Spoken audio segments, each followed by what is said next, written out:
IPL 2024 के 30वें match में RCB अपने घरेलू मैदान पर सनराइजर्स हैदराबाद को चुनौती देगी। आरसीबी मौजूदा सीजन में पहली बार हैदराबाद के खिलाफ खेलेगी। आरसीबी ने इस सीजन में अब तक 6 मैच खेले हैं, जिनमें से केवल 1 में ही जीत हासिल करी है, जबकि सनराइजर्स हैदराबाद ने 5 मैच खेलकर 3 में जीत हासिल करी है। फिलहाल आरसीबी पॉइंट्स टेबल में सबसे निचले स्थान पर है, जबकि हैदराबाद 5वें पायदान पर खड़ी है। इस मौके पर हम आपको आरसीबी बनाम सनराइजर्स हैदराबाद की ड्रीम 11 टीम, पिच रिपोर्ट और प्लेइंग 11 के बारे में बताएंगे। अगर बात की जाए ड्रीम टीम की, तो अगर पहले स्टार्ट करेंगे विकेट कीपर से। विकेट कीपर के तौर पर आप दिनेश कार्तिक और क्लासेन को ले सकते हैं, क्योंकि दोनों ही बल्लेबाज फॉर्म में हैं। बस फर्क इतना है कि क्लासेन सनराइजर्स हैदराबाद की तरफ से पहले आते हैं और दिनेश कार्तिक एंड में आते हैं। लेकिन दिनेश कार्तिक जिस हिसाब से बल्लेबाजी कर रहे हैं, पिछले मैच में भी उन्होंने हाफ सेंचुरी बड़े ही कम गेंदों में मार दी थी। लगभग 22 से 23 गेंदों के अंदर उन्होंने अपनी हाफ सेंचुरी लगाई थी और एक अच्छा फिनिश दिया था। और उससे पहले मैचों में भी आपने दिनेश कार्तिक को देखा होगा कि वो अच्छे फॉर्म में चल रहे हैं और फिनिशिंग अच्छी कर रहे हैं। दूसरी ये कि वो विकेट कीपर भी हैं, तो वो कैच भी पकड़ेंगे। अगर कैच पकड़ते हैं एक आधे, तो उनके पॉइंट्स वैसे ही बढ़ेंगे और एंड में आकर अगर उन्होंने 30-35 रन भी मार दिए तो भी आपको फायदा मिलेगा। दूसरी तरफ क्लासेन, जो कि अच्छे बल्लेबाजी कर रहे हैं और अच्छे फॉर्म में हैं, वो भी विकेट कीपर है ही और विकेट भी लेंगे क्योंकि वो कैच भी पकड़ेंगे। दूसरी तरफ से बल्लेबाजी में अगर उन्होंने 50-60 रन बना दिए तो और भी बल्ले पे बल्ले हो जाएगी। उसके बाद अगर हम बैट्समैन की बात करें, तो आप पहले विराट कोहली को तो कोई भूल ही नहीं सकता, विराट कोहली को लें। दूसरे आप रजत पाटीदार को लें और तीसरे आप अभिषेक शर्मा को लें। हम लोग डुप्लेसिस को इसलिए नहीं ले रहे हैं क्योंकि डुप्लेसिस पिछले मैच में चले हैं, तो इस मैच में चलने के उनके चांसेस कम है। वो बात अलग है कि होम ग्राउंड है, लेकिन फिर भी इस बार वो थोड़ा सा उनका ग्राफ ऊपर नीचे चल रहा है और वो अच्छे फॉर्म में। ट्रेविस हेड है, उनको ले सकते हैं, लेकिन मुझे लगता है कि ये 3 बल्लेबाज काफ़ी सही होंगे। और हमें विराट कोहली का तो पता ही कि वो अपने होम ग्राउंड में जरूर सेंचुरी लगा सकते हैं। अगर सेंचुरी नहीं भी लगाते तो वो 60-70-80 रन तो बना ही लेंगे, क्योंकि फॉर्म में भी चल रहे हैं और हाईएस्ट स्कोरर है फिलहाल इस सीजन में। ऑरेंज कैप भी उनके पास है। पिछले मैच में थोड़ा सही नहीं रह पाया, 3 रन ही बना पाए, लेकिन इस मैच में अच्छा स्कोर करेंगे क्योंकि उनका होम ग्राउंड है और वहाँ पे उनके रन और उनके रिकॉर्ड्स अच्छे हैं। अगर अभिषेक शर्मा की बात करें तो वो भी अच्छे फॉर्म में चल रहे हैं, आक्रामक बल्लेबाजी कर रहे हैं, तो वो आराम से इस बार सेंचुरी लगाएंगे और कम गेंदों में लगाएंगे, तो उससे आपको पॉइंट्स जरूर मिलेंगे।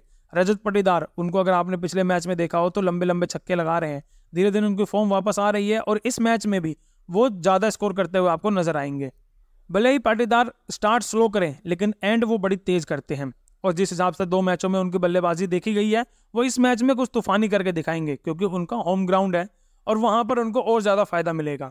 अब बात करते हैं ऑलराउंडर्स की, तो ऑलराउंडर्स में आप ले सकते हैं ग्लेन मैक्सवेल को। जी हाँ, ग्लेन मैक्सवेल भले उनका बल्ला नहीं बोल रहा, ना ही गेंदबाजी, लेकिन वो तीनों चीज से आपके लिए फायदेमंद होंगे। फील्डिंग भी उनकी अच्छी है, अगर गेंदबाजी वो सही से करते हैं, 1 विकेट भी ले गए तो भी आपको पॉइंट्स मिलेंगे। दूसरी चीज, अगर वो टिक गए तो फिर वो अकेले अपने दम पर मैच बदलने की हिम्मत रखते हैं। भले ही मैचों में वो आउट हुए हैं 0 पर उससे कुछ लेना देना नहीं है, अभी पूरा सीजन बचा है। अगर वो अपने फॉर्म में वापस आ जाते हैं कल के मैच में तो बहुत बड़ी बात हो जाएगी, क्योंकि वो अकेले दम पर सामने वाली टीम को तहस नहस करने की हिम्मत रखते हैं और बेंगलुरु में उनका रिकॉर्ड्स भी अच्छे हैं। इसके बाद है एडम मार्करम। मार्करम में गेंदबाजी भी करते हैं, बल्लेबाजी भी करते हैं और फील्डिंग में अच्छी करते हैं। वो कैच तो आपको सबको याद ही होगा जो उन्होंने इतनी हवा में उड़ के पकड़ा था, तो वैसे कैच आसानी से कोई नहीं पकड़ सकता। उनकी फिटनेस अच्छी है, बल्लेबाजी अच्छी है, गेंदबाजी से भी विकेट निकालते हैं और बैटिंग में तो वो अच्छा कमाल करके दिखाते ही हैं।